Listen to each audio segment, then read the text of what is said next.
3 days before our wedding, Angela vanished. No calls, no texts, no goodbye. When she came back, she walked in like nothing had happened, looked me in the eyes and said, "I just needed some space." Let that sink in. 3 days before a wedding planned 4 months, after invitations had gone out, flights had been booked, dresses tailored, seating charts finalized, she just disappeared. Not a peep. No, I'm overwhelmed. No, I need a minute. Just silence. That's how it began. And no, this isn't some click cold feet love story where everything wraps up in a teary reunion at the altar. This is the story of how one man stood at the edge of betrayal and chose truth over performance. My name's Daniel Reyes. I'm 34, and until recently, I thought I knew exactly what my future looked like. I'm a structural engineer based in Denver, Colorado. Not the glamorous kind of job you see in movies, more like steel frames, soil testing, earthquake-resistant materials, and 12-hour CAD marathons. The kind of work where precision matters and foundations either hold or collapse. I used to think love worked the same way, that if you built it solid enough, honest enough, deep enough, it would hold under pressure. Then came Angela. Angela Brooks, 29 years old, smart, magnetic, terrifyingly charming. The kind of woman who could walk into a room and have every head turn, but still somehow make you feel like the most important person there. We met through a mutual friend at a holiday party 2 years ago. She was standing by the fireplace, sipping red wine and debating whether Die Hard was a Christmas movie. I told her it was, and she told me I was wrong, but smiled like I wasn't. We clicked fast. Dinners turned into weekends. Weekends turned into plane tickets. Within a year, we moved in together. Within 18 months, I had a ring in my pocket. We planned the wedding for Saturday, September 14th. Late summer in Denver. Crisp air, golden light, mountain views. It was supposed to be the perfect day. 115 guests. Her relatives flying in from Austin, mine from Chicago. We booked a converted vineyard just outside the city. Wooden beams, fairy lights, vintage lanterns hanging from the ceiling. There was going to be a string quartet, a whiskey tasting bar, personalized welcome bags with trail mix, and Polaroids from our favorite hikes. Angela handled most of the planning. She had Pinterest boards, spreadsheets, a full wedding binder with color-coded tabs, and 4 months, everything felt right, busy, stressful, but right. Or at least, I thought it was. Looking back, there were signs. Moments where she seemed distant. Nights when she stayed late working, but came home with untouched takeout. A couple of times, I caught her staring into her phone like it was delivering some kind of message only she could decode. But I brushed it off. Everyone gets cold feet, right? Weddings are intense, overwhelming, emotional. That's what I told myself right up until the night she disappeared. We lived in Denver. Both of us had our own routines, but the wedding had taken over every corner of our lives. Angela's dress fittings, menu tastings, the never-ending stream of deliveries showing up at our door. What I didn't know, what I couldn't have known, was that while I was double-checking the guest list, she was double-texting someone else. Santa Fe, New Mexico. That's where she went the night she vanished. She didn't tell me. Didn't tell her family, didn't leave a note, just drove 390 miles south to a quiet street in Canyon Ridge, a place I recognized immediately because it belonged to someone she had sworn was out of her life for good. But I'll get to that. The irony. I had planned to surprise Angela with a short honeymoon escape after the wedding, 3 nights at a cabin in Aspen I'd secretly booked months in advance.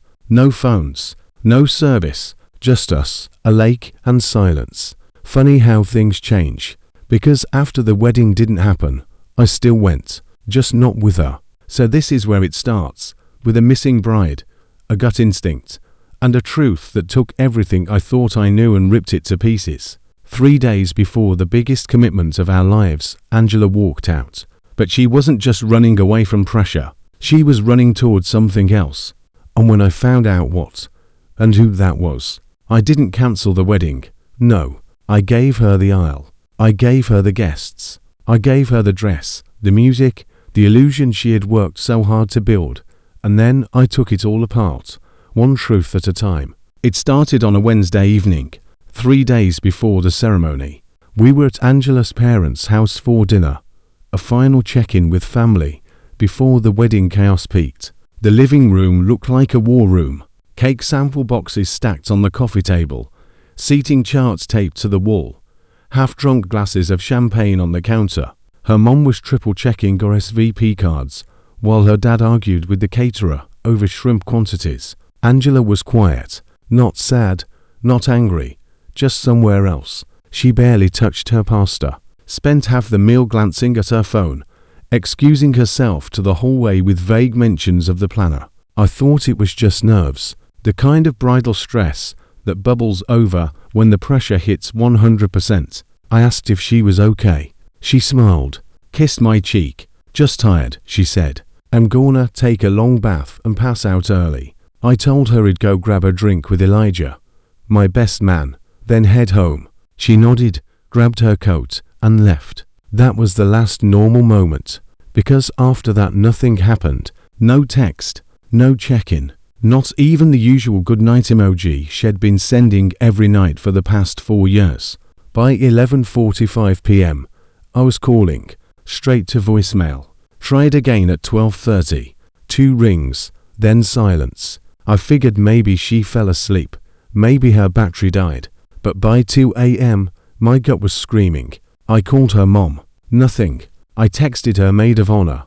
No response. I messaged the entire bridesmaids group chat. No one had heard from her. Elijah offered to drive over to her apartment. Her car was gone. The lights were off. At 6:15 a.m., I filed a missing person report. Angela's mother was sobbing. Her dad was already behind the wheel, driving around the city like he could will her into existence. I didn't sleep. None of us did. The air in that house felt like it had been sucked out. Her sister kept refreshing Instagram. I scrolled through old texts, rereading our last exchange from earlier that night like it held a code I was too dumb to decipher. At noon, I started driving. I hit every spot she used to frequent back in college. A cafe off 17th Street, the yoga studio she went to when she was still trying to reset her nervous system, a scenic overlook we'd parked at once during a thunderstorm and just sat, listening to rain hit the windshield. Nothing. Hours passed. Every minute felt like glass under the skin. Then, at 7:54 p.m., I got a call from her sister. She's back. Angela had walked through the front door of her parents' house like she'd been at a spa. Her hair was freshly washed. She was wearing a soft grey hoodie and clean sneakers. No explanation, no apology. Just a calm, practiced smile and a line I'll never forget. I just needed space. She said the pressure had been too much. The calls, the meetings, the expectations. That she needed to clear her head, to breathe without being asked what color the napkins were supposed to be. Her mother collapsed into her arms, crying. Her sister asked why her phone had been off. Angela shrugged. I didn't want to talk to anyone. Then she hugged everyone like it was a casual return from the grocery store. Promised she'd be back for the rehearsal in the morning. When she finally looked at me, her expression didn't shift, like she expected me to fall in line, to resume my role in the script we were both supposed to recite that weekend. I told her to rest, kissed her on the forehead, and left. But something in me had already snapped. I went home, sat down at my kitchen table, opened my laptop. Angela and I had been using a shared toll tag for over a year. Easy pass. I remembered once watching her log into the account to check a record for tax purposes. Just a hunch, I told myself. And then I saw it. 2:03 a.m. A charge on the I-25 South Corridor. Outbound. Destination. Santa Fe, New Mexico. I clicked the transaction. Exit code matched a street I recognized instantly. Canyon Ridge Avenue. I stared at the screen. One address. One memory. One name. Derek Forster. Her ex. The one she said she hadn't spoken to in years. The one who moved to Florida. The one she once admitted nearly proposed to her in college before things ended badly. She told me he was toxic, controlling, that she'd blocked him on everything. And yet, she drove 390 miles to his street in the middle of the night. I refreshed the page, scanned the return. 6:46 p.m. One day later, she'd spent nearly 18 hours there. No hotel, no Uber records, no friends in the area, nothing. Angela hadn't needed space. She needed him. I closed the tab and sat in the dark. I didn't confront her, didn't text, didn't shout or break anything. That would have been easy. Instead, I waited. Let her come back smiling. Let her pretend. Let her believe she had fooled everyone. That this secret was something she could fold up neatly and pack next to her wedding shoes. The next morning, she arrived at the rehearsal with Starbucks and fresh lip gloss, told the priest she was so excited, pulled me close every few minutes like we were already married.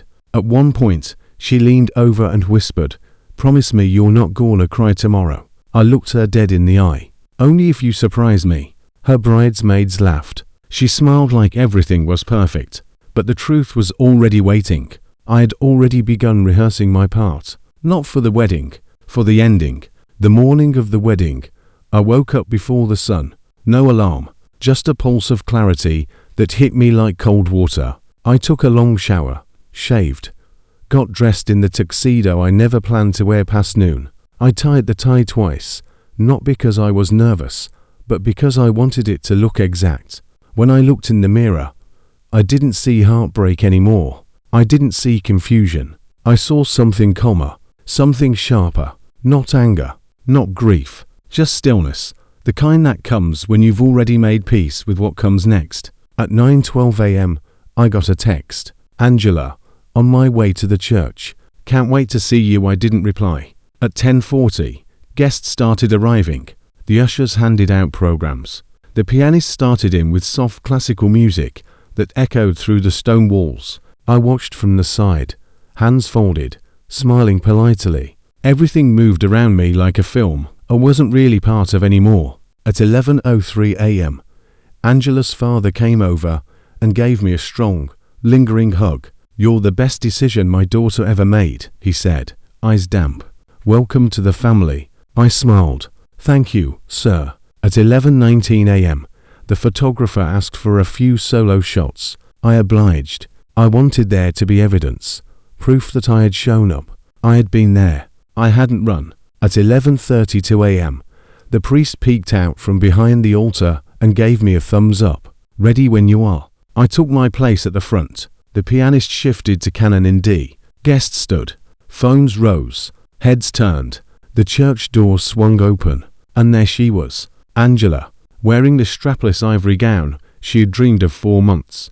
Her veil trailed behind her like mist. Her hair was pinned up exactly like the Pinterest photo she showed me nearly a year ago. Her makeup was flawless. She was glowing, the picture of a woman who thought she'd won. Her father offered his arm. She took it. They began the long walk down the aisle. I stood still, a stone in the tide. When they reached the front, her father kissed her cheek, then placed her hand in mine. Angela leaned in and whispered, "Hi, future husband." I didn't respond. The priest smiled and began, "Dearly beloved, we are gathered here today to celebrate the union of..." I raised a hand. "I'm sorry," I said, calmly. "Before we go any further, there's something I need to say." The room rippled. Whispers. Movement. Angela's smile froze. "This won't take long." I stepped forward, facing the crowd. My voice didn't shake. My hands were steady. I reached into my jacket and pulled out a small white envelope, plain, sealed, labeled with the date. I placed it gently on the altar. Then I turned to Angela. 3 days ago, the woman standing beside me disappeared. Her family panicked. I filed a missing person report, and when she came back, she said she just needed space, that it was all just too much. I heard someone gasp. I kept going. I didn't question it. I didn't accuse. I waited. I let her come back. And then I checked the toll records on our shared account. Angela's eyes widened. Her lips parted. She left Denver at 2:03 a.m. She drove to Santa Fe. Spent 18 hours there. Her phone was off the entire time. She didn't tell anyone. Didn't stay at a hotel. But I checked the address. I turned back to the crowd. Some were already piecing it together. She stayed at Derek Forster's apartment. Complete silence. Her ex, the one who moved away, the one she said she hadn't seen in years, the one she claimed meant nothing anymore. I didn't come here to embarrass anyone. I didn't come to humiliate her. I came to let her walk into the version of herself she wanted the world to see. The dress, the makeup, the storybook moment. Angela took a step forward. Daniel, please, I raised a finger. Let me finish. I turned back to the guests.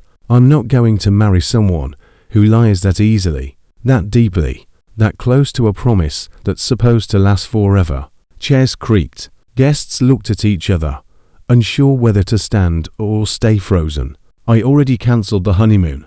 The venue is paid in full, so please, enjoy the food, the drinks. The bar is open. Angela's hands were trembling. My family won't be attending the reception. I took off the ring, slipped it beside the envelope, then looked her in the eye. And Angela, you can explain all of this to your family, or you can call Derek. I hear he's great at disappearing when it matters most. And then I walked down the aisle, past the guests, past the decorations we chose together, past the woman who thought she could wear white while hiding black ink under her skin. No music, just stunned silence and the slow crunch of leather shoes on the marble floor. Behind me, after what felt like a full minute, I heard her voice. Daniel, wait. I stopped at the door, turned around. She looked small, not radiant, not confident, just small. I didn't sleep with him, she said. Barely a whisper. I swear. I met her eyes. Quiet. I didn't say you did, I replied. You just didn't sleep at home. Then I opened the door, stepped outside, and never looked back. Outside the church, the world was quiet. It was late morning, but it felt like dusk, like the sun had dimmed itself out of respect. I walked to my car alone. No calls, no footsteps behind me, just birds, wind, and the soft creak of the old wooden church doors closing behind me. I got in, sat behind the wheel, exhaled. For a moment, I didn't even start the engine, just stared ahead, hands resting on my thighs. Everything that should have been vows, kisses, champagne, dancing was gone, but I didn't feel lost. I felt free. An hour later, Elijah called. He had stayed behind, not for the food, not for the party, but because he knew someone needed to be there to catch what fell. She tried to chase you, he said, after you left. Got about 5 steps before her dad stopped her. Good, I said quietly. He deserves the explanation, not me. By the time guests filtered out of the church, the energy had shifted. It wasn't a wedding anymore. It wasn't even a disaster. It was a wake, a soft, surreal mourning of something that had already died long before the music ever started. I didn't go to the reception, but I heard stories. The food was served. The bar stayed open. People drank, but not in celebration, just out of discomfort, confusion. Her aunt reportedly took home for centerpieces. Her maid of honor threw up in a planter. Angela stood at the altar for almost 10 minutes after I left. She didn't move, didn't cry, just stood there, in that perfect white dress, in the ruins of a fairy tale she had written with lies. Her dad eventually told her to take off the veil and leave. Her mother collapsed into a pew. Nobody clapped, nobody cheered, nobody threw rice. That night, I didn't sleep in my apartment. I drove straight to Aspen, to the cabin I had booked months earlier as a surprise honeymoon. Funny how life gives you previews. That cabin became exactly what I needed. No signal, no noise, no reminders of the chaos it left behind. Just a lake, trees, firewood, a chair by the window, and silence. 3 days. 3 days of solitude. 3 days of waking up with no alarms, no expectations, no phone vibrating on the nightstand. When I came back to town, my phone had 46 missed calls, 11 voicemails, dozens of texts, some from Angela, most from her family. One, surprisingly, from Derek. Yes, he had the audacity. I didn't listen to any of them. I didn't need to. What was there to say? She told her story. I told mine. And everyone else got to decide which version they believed. Angela's family went silent after that. The same people who used to tag me in throwback photos and call me the best thing that ever happened to her suddenly disappeared from my feed. Her parents stopped posting about her entirely. Their dog, however, became a regular fixture. Sunsets, flowers, weekend hikes, as if none of it ever happened. A week later, her younger brother messaged me. "I know you don't owe me anything," he wrote, "but I want you to know I saw the signs. I just didn't think she'd go through with it. We loved you, Daniel. We still do." That part hit harder than I expected, because for a while I thought he'd finally found a family that felt like mine. I thought he'd earned a seat at the table. Turns out, you can be perfect on paper and still invisible in someone else's story. A month passed. Then I bumped into one of Angela's former co-workers at a grocery store. We made polite conversation, and then she paused, said there was something I should know. Apparently, Angela and Derek had reconnected 6 months before the wedding. Not in person, just messages at first. Friendly, harmless, then frequent, then secretive. She hadn't told anyone. He had come to Denver for a conference in December. That's when the boundary was crossed. She lied about visiting a cousin for Christmas. She had gone to see him. That was the moment the affair began, and she had rehearsed it well. Not just the betrayal, but the performance, the smiles, the lists, the wedding fittings. She had practiced pretending long before she ever walked down that aisle. The betrayal wasn't just that she drove to Santa Fe. It was that she prepared the lie, layer by layer, smile by smile, and I stood there, holding every version of her she pretended to be. About a month later, I finally opened the email she had sent me. Subject line, "You deserve the truth." It wasn't clean. It wasn't apologetic. It was a confession built on justifications. She said she just needed to know if she had any feelings left for Derek before closing the door forever. That he kissed her. That it didn't mean anything.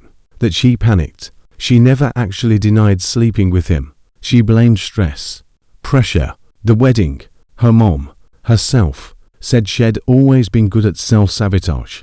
The usual recipe when someone burns down the house and asks you to feel bad about the matches. I didn't respond, just archived it, then deleted the entire thread. I moved out of our apartment 6 months early, paid the penalty, didn't want to see the drawer where she used to keep her toothbrush, didn't want to walk into the kitchen where we picked wedding china, didn't want to sleep under the same ceiling where she had whispered forever with her fingers crossed behind her back. Elijah helped me find a new place, smaller, older, with creaky floors and no central air, but I slept better there than I had in years. One didn't start dating again immediately, not because I couldn't, but because I wouldn't. I refused to carry the smoke of one fire into someone else's house. I cooked, I ran, I read, I learned to be quiet without being lonely. I didn't have a revenge arc. One didn't get ripped or rich or reborn. I just lived, and eventually, that was enough. Because here is what I've learned. You can't always see betrayal coming. Sometimes it hides behind carefully timed kisses and Pinterest boards. Sometimes it shows up in a wedding dress, walking towards you with mascara and lies. But if your gut whispers, listen, don't ignore the patterns. Don't cling to peace at the cost of your own clarity. And for the love of everything, check the toll records. 2 days after the wedding that never was, I went back to the church, not for closure. It already made peace with my decision, not to confront anything, not even to replay the moment. I went for something simpler.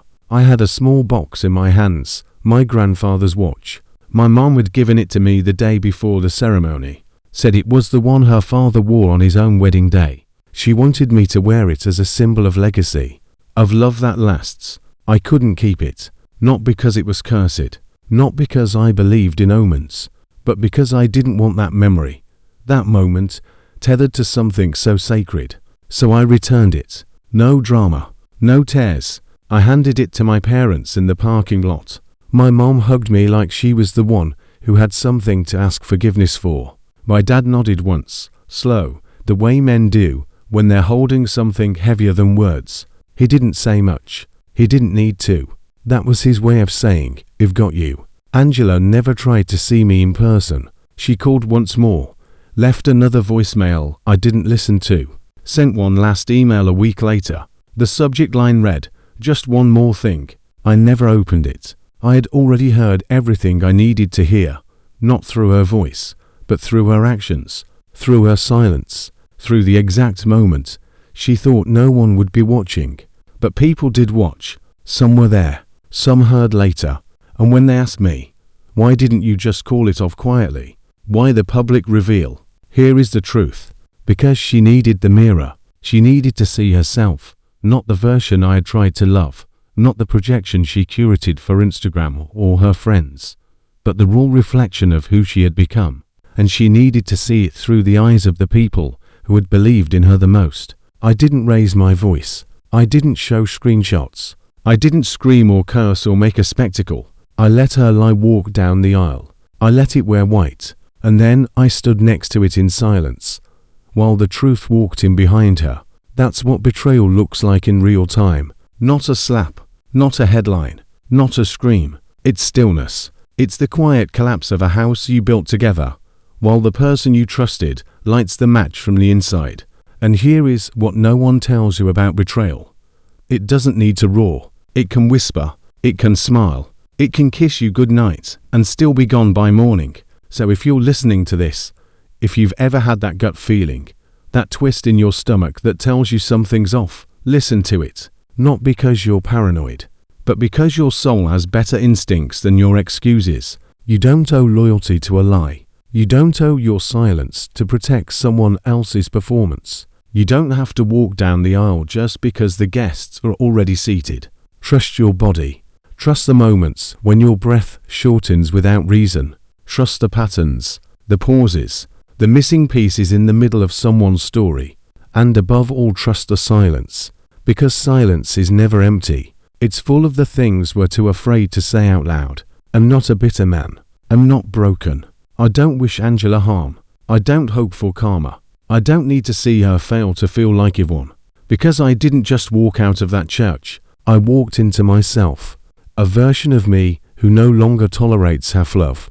A version of me who doesn't flinch at discomfort. A version of me who knows that truth, even when it hurts, will always carry more peace than the prettiest lie. So no, I didn't get the wedding, but I got something better. I got my clarity. I got my voice. I got my name back. And if you're still here, if you made it to the end of this story, maybe that means you're walking through something of your own. A quiet storm, a hidden heartbreak, a truth you've been too afraid to touch. If that's you, then this story wasn't just for me. It's for you too. Don't wait for someone else to hand you the truth. Go find it. And when you do, when you're standing there, holding it in your hands, don't whisper it. Say it. Let it echo. Let it be heard. Because betrayal kept in the dark will rot you from the inside. But betrayal dragged into the light, that's unforgettable. And trust me, I made sure she'd never forget it either. Still here? Then you're one of us now. Hit that subscribe button, because tomorrow's story, even messier than this one, and you're going to want to hear every word.